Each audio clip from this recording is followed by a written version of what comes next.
तो हमारे धर्म में जो गणेश जी हैं, अगर आप उनको देखें तो वो शायद अंग दान के सबसे पुराने एग्जाम्पल हैं, जहाँ ह्यूमन बॉडी के ऊपर एलिफेंट का सर लगा। तो यहाँ एक तरफ लाखों लोग हैं जिनको अंग की ज़रूरत है और अंग ना मिल पाने की वजह से हर वर्ष ये लाखों लोग अपनी जान गंवा देते हैं, और इधर लाखों अंग हैं जो डोनेट किए जा सकते हैं, जिससे इन लाखों लोगों की जान बच सकती है, लेकिन वो डोनेट नहीं होते, वो या तो क्रीमेट हो जाते हैं या बैरी हो जाते हैं, और इधर अंग वेस्ट हो जाते हैं और इधर अंगों के बिना लोगों की मृत्यु करती है। तो उसके अनुसार अगर किसी की ब्रेन डेड हो गई है तो वो व्यक्ति डेड है, चाहे उसका हार्ट बीट भी कर रहा है। तो इसी लॉ ने अलाउ किया इस ग्रुप को डोनेशन के लिए, जिसके बारे में हम आपकी मदद चाहते हैं अवेयरनेस बढ़ाने के लिए। एक प्रक्रिया है जिसमें कोई व्यक्ति जिसका कोई अंग इरिवर्सिबली खराब हो गया है और उसका कोई मेडिकल या सर्जिकल ट्रीटमेंट नहीं है, तो एक दूसरे नॉर्मल व्यक्ति से लेकर के उस अंग को आपके अंग में लगा दिया गया। इसको हम अंगदान या ऑर्गन डोनेशन की प्रक्रिया करते हैं। किस किस अंग के लिए होता है? Heart, lungs, liver, kidneys, pancreas, intestine और लिम्स यानी हाथ और पैर, और आइज, कॉर्निया। ये तो अंग हैं। इसके अलावा टिश्यूज़ होते हैं, जैसे स्किन है, बोन्स हैं, वाल्व्स हैं, ये सब चीज़ें ये टिश्यूज़ कहलाते हैं। इनका भी दान किया जा सकता है। तो अंग और टिश्यूज़, इन सब का दान किया जा सकता है। तो रिसिपिएंट कौन होता है? प्राप्तकर्ता वो व्यक्ति जिसका कोई एक अंग इरिवर्सिबली खराब हो गया है। डोनर कौन हो सकता है? डोनर दो तरह के हैं, एक जीवित रिश्तेदार डोनर और दूसरा मृत डोनर।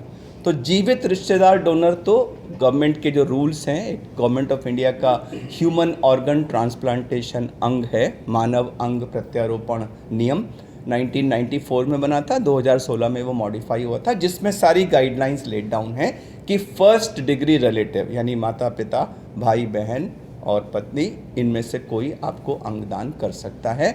ये तो हुआ जीवित डोनर, जो हमारे कंट्री में करीब 90% अंगदान एक्टिविटी के लिए रिस्पॉन्सिबल है। 90% वॉल्यूम वाइज वो लाइव रिलेटेड काम होता है। दूसरा होता है जिस व्यक्ति जिसके बारे में हम आपकी मदद चाहते हैं कि उसकी अवेयरनेस फैलाएं, वो होता है कि कोई व्यक्ति जब मृत हो जाता है, डेथ के बाद हम अपने अंग दान कर सकते हैं।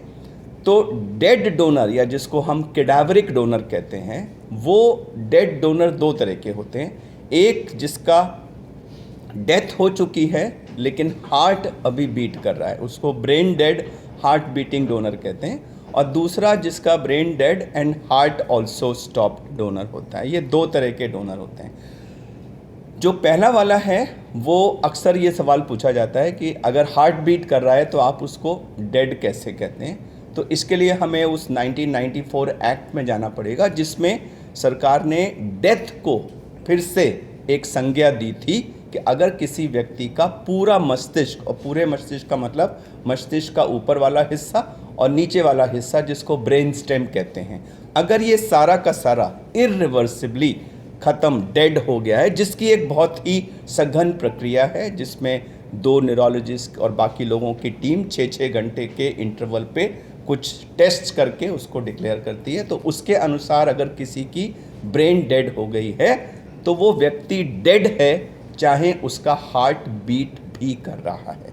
तो इसी लॉ ने अलाउ किया इस ग्रुप को डोनेशन के लिए, जिसके बारे में हम आपकी मदद चाहते हैं अवेयरनेस बढ़ाने के लिए, क्योंकि ऐसे लोगों की संख्या देश में लाखों में है और डोनेशन जो है उसमें से 0.1% का भी नहीं हो रहा है, और लाखों अंग जो दूसरों को जीवन दान दे सकते हैं वो वेस्ट हो रहे हैं, जल रहे हैं या बैरी कर दिए जा रहे हैं। एक होता है जिसका हार्ट भी रुक चुका है, लेकिन वो अभी ज़्यादा नहीं है क्योंकि उसमें ऑर्गन्स डैमेज हो जाते हैं। तो ये जो प्रक्रिया है जिसमें brain dead heart beating donor होता है, तो इस प्रक्रिया में 3 लोग इन्वॉल्व होते हैं। एक रिसिपिएंट होता है, एक डोनर होता है और तीसरी एजेंसी होती है जो भारत सरकार की एक एजेंसी है, NOTTO, national organ and tissue transplant organisation, जो सारी प्रक्रिया को एक नियमित सुचारू रूप से चलाती है। तो जब भी कहीं कोई डोनर होता है तो उसका एक इन्फॉर्मेशन वहाँ के जब रिश्तेदार उसका अलाउ कर देते हैं, कंसेंट दे देते हैं, तो वो फिर एक नोटो को नोटिफाई किया जाता है, या उनके जो स्टेट काउंटर पार्ट्स हैं उनको कहा जाता है कि भाई ये हार्ट हैं, लंग्स हैं, लिवर हैं, किडनी हैं, पैंक्रियाज हैं, ये ब्लड ग्रुप है, ये डोनर पे है। तो जितने भी वहाँ पर और अस्पताल हैं जहाँ कोई रिसिपिएंट रजिस्टर्ड होता है, वो सब उनसे मैचिंग होती है, फिर वो लोग अप्लाई करते हैं और उनको अंग अलॉट होते हैं, और फिर उनकी टीम जा कर के वहाँ से अंग को लेती है और उसके बाद फिर लाके उसको लगाया जाता है।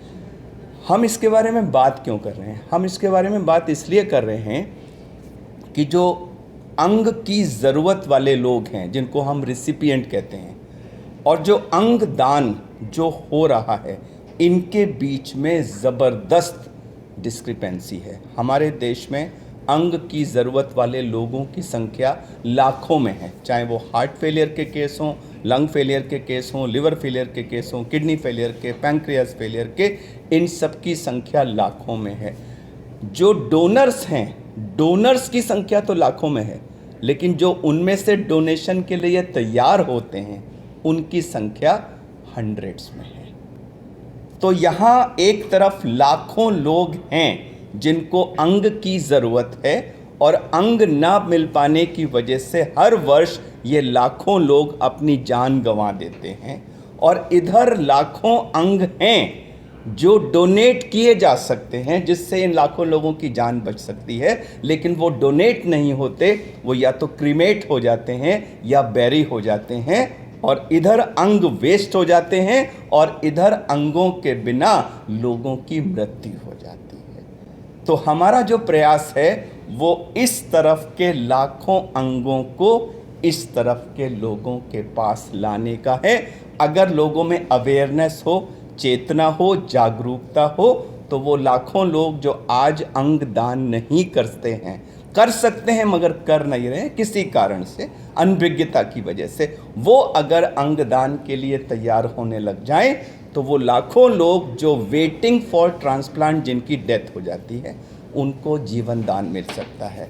Heart, 2 lungs, liver, 2 kidneys, pancreas, ये सब मिलाकर के एक व्यक्ति, जैसा डॉक्टर महाजन ने कहा, अगर एक व्यक्ति डोनेट करे तो 7 से 8 लोगों को जीवन दान मिल सकता है। जीवन देना तो भगवान के हाथ में है, लेकिन यह एक ऐसा सिचुएशन है जहां अगर किसी की फैमिली में डेथ हो गई है तो वो उस गम की स्थिति से भी 7 से 8 लोगों को जीवन दान दे करके एक सुकून पा सकता है कि हाँ, हमारा रिश्तेदार तो चला गया, लेकिन उसकी वजह से, उसके नोबल एक्ट की वजह से आज 7 लोग जिंदा हैं और ज़िंदगी जी रहे हैं। तो आप सबके माध्यम से मैं हिसार में, और जहाँ तक भी आप सबकी प्रिंट मीडिया, इलेक्ट्रॉनिक मीडिया की रीच हो, मैं लोगों से यही कहना चाहूँगा कि यह एक स्थिति है जहाँ व्यक्ति को दूसरों को जीवन दान देने की एक सिचुएशन मिलती है, और इसमें किसी का नुकसान नहीं होता। इसमें कहा जाता है कि धर्म आड़े आता है,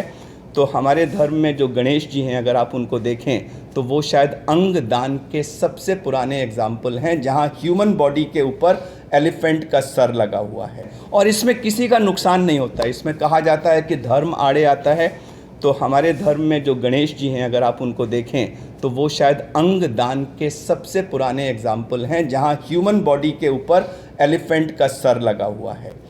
एक हमारे बहुत पुराने ऋषि हुए थे, ऋषि दधीची, जिन्होंने सबसे पहले जीवन दान किया था। इंद्र महाराज को वज्र अस्त्र बनाना था और उसके लिए उन्हें अस्थियों की ज़रूरत थी। दधीची ऋषि ने अपने शरीर का दान दिया कि मेरी अस्थियां लो, और उन अस्थियों से इंद्र जी ने वज्रास्त्र बना करके राक्षसों का संहार किया। तो ऐसे बहुत गीता में इसका कई बार वो किया, मतलब इसको मेंशन किया गया है। तो किसी धर्म में कहीं कोई ऐसा नहीं है कि इसमें कोई मुश्किल हो। बहुत से लोगों में ये मान्यता है कि अगर हमने मृत्यु के बाद, मतलब क्रिमेशन से पहले अंग दे दिए, तो अगले जन्म में हम विक्षत रूप में, डिफॉर्म्ड रूप में पैदा होंगे। तो इस जन्म का और अगले जन्म का बॉडी का कोई, जब आपकी बॉडी जल जाती है या क्रीमेट हो जाती है तो आप मिट्टी में मिल जाते हैं।